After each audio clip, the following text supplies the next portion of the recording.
Singing Lizards by Eva Dean Brickwood. Chapter 1. Why did I have to think now about Botswana? It had taken only a brief look at my steaming Johannesburg garden through the big window in the study. The tall avocado tree and pink protea bushes were still glistening from the rainstorm the night before. I tried to concentrate on my work, the translation of an urgent divorce decree. The phone rang. Hello? Can I speak to Boki, please? There's no Boki here. But this is Boki's number. I'm afraid not. You must have dialed the wrong number. Oh, sorry. The man had already hung up. I had known a Boki in Botswana once, an unpleasant character. There it was again, the thought of Botswana creeping up on me. I didn't even know that this remote African country Botswana existed before my sister Claire decided to work there. To be honest, I found the mere thought of Africa somewhat unnerving. Southern Africa, with its vast areas of dry and thirsty desert, seemed especially intimidating. Claire didn't mind all that. In fact, it was exactly what she wanted. Then she went missing in Africa on 16th July, 1988. Missing. Such an ugly word. Oh, how much I miss Claire. I must have been temporarily insane. Why else would I have just upped and left England so suddenly for Africa? It had taken all my courage, but I needed to find Claire, needed to see for myself what had happened. At first I found the silence there unsettling. I was still reverberating with the Western rhythm, an inner buzzing, and it took me a while to learn how to listen to the quiet. The phone rang again. Why do people always call when you don't feel like talking? Hello? Can I speak with Boki? Wrong number. This time it was I who hung up. I sat down at my desk by the window and looked out into the garden. Just outside the window, a yellow weaver bird was busy stripping a palm leaf to build his nest on the tip of a bouncing branch. My thoughts wandered. It had taken her new employer 2 weeks to inform us. 2 long weeks! He thought she might have taken a few extra days on her short trip to Okavango Delta. Apparently, it was quite normal to be late in Africa. I didn't know back then that time passes more slowly in a country like Botswana. A couple of days here and there. What's the big deal? African time, they called it. More time passed until the police in Botswana got involved. Then Scotland Yard. Would it have made any difference, the time? Remembering the year before Botswana was bittersweet, we called each other Fumpi, even at the age of 22. I suppose that's one of those strange things twins do when they are in their own secret world. I am Bridget, the older one of us, by 2 whole minutes. We both have the same blue-green eyes, but Claire is blonde and petite, Mom's mini-me, and I'm the taller brunette, who takes after Dad's side of the family. My face is rounder, and I have an English rose and cream complexion. We were walking opposites, really, and Claire was way ahead of me. She always smiled and was popular. I was serious and shy. Boys flocked around her, and Claire took it in her stride. She usually had a steady boyfriend anyway. I was more of a wallflower, had my small circle of girlfriends and lukewarm affairs with boys. She wanted to travel. California, Denmark, and Peru. We had just been to Peru with our friend Liz for an entire 3 weeks. I was done with traveling for a while after that, but Claire wanted more. I was content with my life in England and knew every nook and cranny of our small town, away from the hustle and bustle of big city life. I loved everything about Cambridge, its moss-covered roofs and the medieval feel, the carols by candlelight at King's College, the punters and their boats below the bridges. Why would I want to live anywhere else? The world was a big and scary place, filled with things I didn't understand. I had my work as a freelance translator, and Claire was a technical draftsperson. After the trip to Peru, she was seriously planning to leave Cambridge on a 2-year contract with an international engineering firm in Gaborone, Botswana. Botswana was in the southern tip of Africa. There would be an ocean and a huge continent between us. I couldn't even imagine it. And anyway, what about me? It had all been Pierre Boucher's fault. If it hadn't been for his glowing stories about southern Africa, she would never have wanted to go and live there. Claire had met Pierre Boucher years ago at college in London. He and his Swana girlfriend had married and settled in Botswana. Claire had met up with him again in London just recently. That's when Pierre told her about the big house in Francistown with its swimming pool, maid and gardener and all the trimmings, not to mention the incredible landscapes and the peaceful quiet around them. All of a sudden, Claire had to see this fabulous country, wanted to enjoy the easygoing lifestyle, the freedom, the endless savannas, the wildlife, the huge sky. She had gone all the way and applied with an agency for a job in Botswana and was accepted immediately. A dream come true for her, a nightmare for me. Nothing worked. Not complaining, not being reproachful, not pronouncing threats. Nothing could sway Claire's decision. Then I tried bravely to support her. As much as I suffered, as much as we argued, I didn't stand for anybody else criticizing my sister. Most people knew that. David obviously didn't. My boyfriend David and I actually quarreled about it in our favorite pub on Norfolk Street. We practically never discussed feelings, but my nerves were in a raw state, and truth be told, things weren't so brilliant between us anymore. He didn't approve of my sister dragging me halfway across the world. What's wrong with the Midlands or good old Cornwall? He had wanted to know just the other day, as if life was that simple. We were savoring our usual pasta while comparing cricket teams when he hit me with his observation. Your sister's odd. Why does she want to live in Africa of all places? I could never live in Africa. Idiotic. What? I nearly choked on my tagliatelle Alfredo. Oh, really? And why is that so idiotic? I glowered. He took a swig from his beer bottle. Grolsch was his favorite. Everybody knows that. It's not safe there. Africans get drunk a lot and all that. David saw my expression and groped for an explanation to make his point.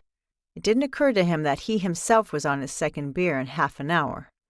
And they start a war at the drop of a hat. There's so much dangerous jungle, and it's dirty and way too hot and so uncivilized, he quickly concluded his brilliant argument. David took another fortifying swig from the beer bottle and sat quietly. A group of students had just walked in looking for a free table. A couple of girls stared at us as if to say, "Get up and go, it's our turn now." This irritated me even more. So, everybody knows that about Africa? Really? Since when are you so prejudiced? We are talking Botswana. That's by South Africa, you know, not on Mars. Miles from Angola and Eritrea. There's no war there and no dangerous jungle, at least as far as I was aware. I knew that, David stammered. But still, South Africa isn't exactly safe either, with apartheid and all that. Bullseye. In the year of 1988, South Africa was still in the middle of its struggle for freedom. I also thought it was too dangerous, but Claire couldn't care less. You know what, David? You are odd. I flew at him to cover up my fear. Flip!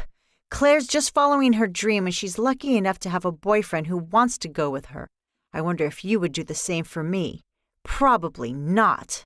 That wasn't fair, but I was cross with David, and I was cross with Claire. Why does she have to go to such a dangerous place? David had just blabbered away without thinking, insensitive as ever. What did he know, anyway, about other countries? England was his world. But Claire had forced me to think beyond England, even about Africa, like it or not. Claire's boyfriend of 18 months was Tony Stratton. Nice guy, actually, an economics and math teacher who had found himself a job at a private school in Gaborone straight away. Would she have gone without him? Definitely. David scanned the pub nervously and kept pushing back his thick brown hair. I could guess that he was embarrassed by the scene I made. Were people staring at us? Where was his friends already? I didn't see that one coming. David laughed and acted as if I had made a big joke. Oh, come on, Bridge. What's wrong with it? I like being in England. Africa is too different. A holiday, maybe, although that's pushing it a bit. I prefer Mallorca, but moving to Africa? I just can't understand that. He shook himself. You can't let it go now, can you? Oh, you just don't understand anything at all, I cried. I couldn't take any more of this. I felt the fleeting urge to shake David, but instead I made up some excuse about a headache. I had to deal with all those feelings welling up inside me. All I could do was take my purse out and pay for the Alfredo, and in any case, such a show of passion would have rocked David's world even more. We weren't exactly what you call passionate. I needed to walk home by myself, needed time to myself. The thought of the comfortable home in Tennyson Avenue made me walk faster. Here I felt safe, just big enough for our family of 4, Mom, Dad, Claire, and me. In summer, red hollyhocks and blue forget-me-nots framed the soft green lawn at the back of the house. Here we came together to talk and relax on white garden chairs, having tea while Henny, our wily gray cat, watched us from the top-floor balcony. I turned into Sturton Street, then into Tennyson Avenue. Even in the dark, the warmth of our house pulled me closer. My anger blew itself out quickly, but thoughts I had so successfully evaded popped into my head. I was forced to face things for what they were. Claire was leaving me behind, and it hurt. Badly. My twin moved to Africa, and I was stuck in a rut with David. Movies on Wednesdays, pub dinners on Thursdays, sport on Fridays, same old, while Claire launched into the unknown. I hadn't really thought of it that way before. Claire was the spice of my life. Was I being selfish? I decided that I would visit Claire soon and stepped out more forcefully. Perhaps I should have a good chat with her, I thought as I opened the front door. But Claire was not at home. The next few days, Dad answered the phone. I was too chicken to speak to David. We wouldn't speak about feelings anyway. Then David stopped calling. The breakup was quick and painless. My feelings about Claire, however, were so much more painful. "Don't leave me here all alone," I begged her. "I don't want you to go." Oh, I know how pathetic I sounded. "That's not fair, Foopy." "And anyways, you are not alone." She spoke to me as if I were a child. "There's Mom and Dad and David and Zahida, Liz and Diane. And you do like it here, don't you?" "Not without you, I don't. Not without you." I didn't dare say it. Claire sat in her wicker chair leaning against the wall. The dappled shade outside the window was throwing patterns on the David Bowie poster behind her. I hadn't told Claire yet about my breakup with David. Didn't really matter right now. "What if something happens to you?" I grumbled and rolled over on the quilted bed cover, lying on my tummy, chin in both hands. "What's supposed to happen to me? I'll live in a company house with lots of colleagues around. Probably won't ever have time to myself. And then there's Tony, of course. He'll look after me." Claire tried to calm me while she drew doodles on an empty envelope. She seemed far away, probably somewhere with Tony. That made me feel jealous for half a second. There had been brief talk of marriage, but as far as I could tell, there was no clanging of wedding bells yet. "Won't you miss me at all, then?" I sulked.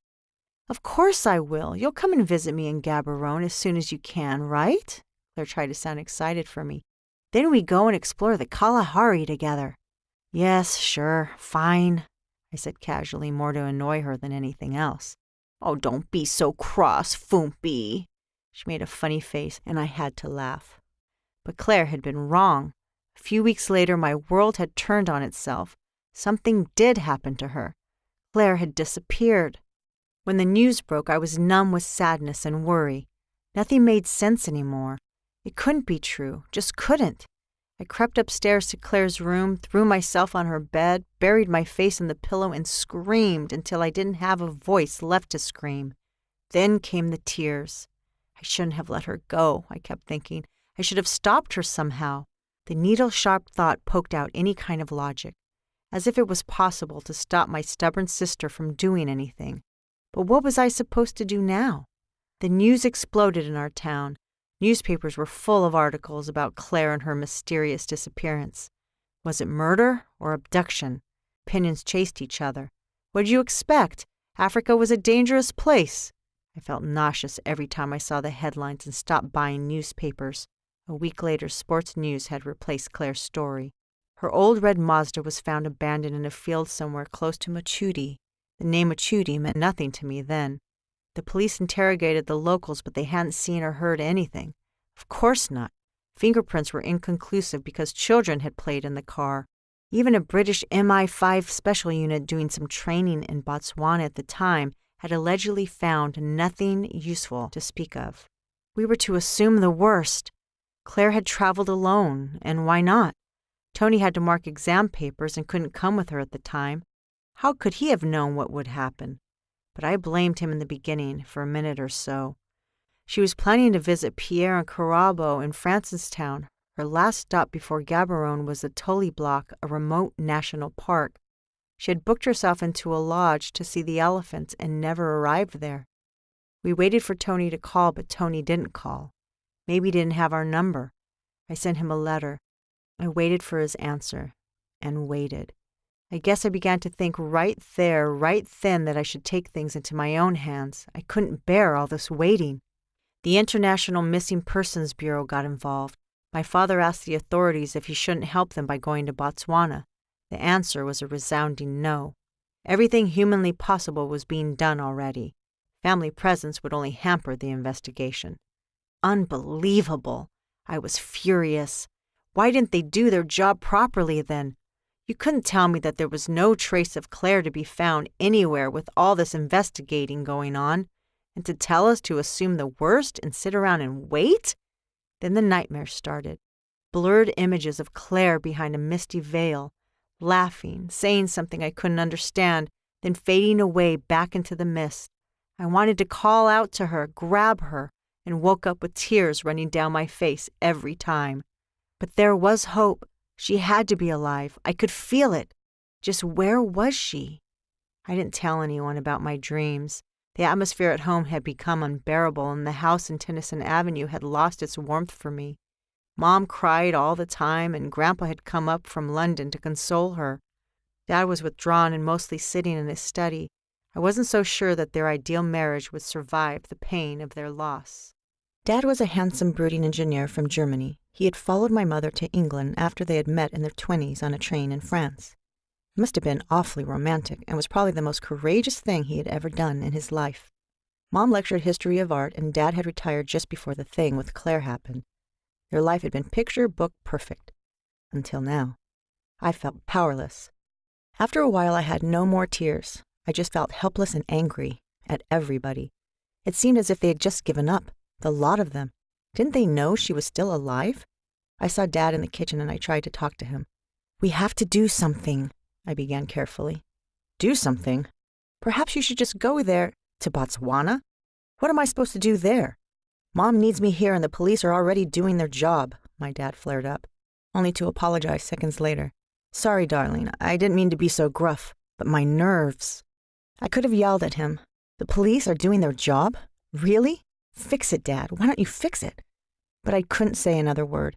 It hurt too much to speak about Claire. Mom took tranquilizers and wanted to speak only with her therapist. I had the inexplicable feeling that she made me somehow responsible for everything. The idea of going to Botswana and finding Claire myself began to take shape. When the dust had settled and articles about the vanishing had disappeared for good, I met with my friends for tea.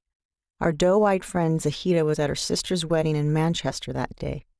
I wondered whether she would have understood why I needed to go to Africa to find Claire and all. "Oh, Bridge, what do you want to do there in Botswana?" Liz pronounced the word as if it was a disgusting insect. "I knew something was going to happen when Claire went away." Her pointy nose trembled. "Oh, bloody hell, Liz, how can you say something like that in front of Bridget?" scolded Diana with unusual vehemence. "You didn't know that? Nobody could have known. Claire has always traveled and knows the ways of the world." Everybody stared at her. Diane was usually soft and gentle. Liz didn't let up. "I guess, but that didn't help her now, did it? Why couldn't Claire have moved to Italy or Spain or even America? At least she would have been in a civilized country." She didn't mince her words. She meant well in her own way. Sometimes I think that it was fate. I mean that Claire went to Botswana and that I must go and find her there. I knew it didn't make much sense, but I was still searching for a logical explanation. "Oh, Bridge, of course you would think that," Diane said soothingly, as if I was a fragile mental patient. They both looked at me in a commiserating sort of way, as if I was about to fall completely off the rocker.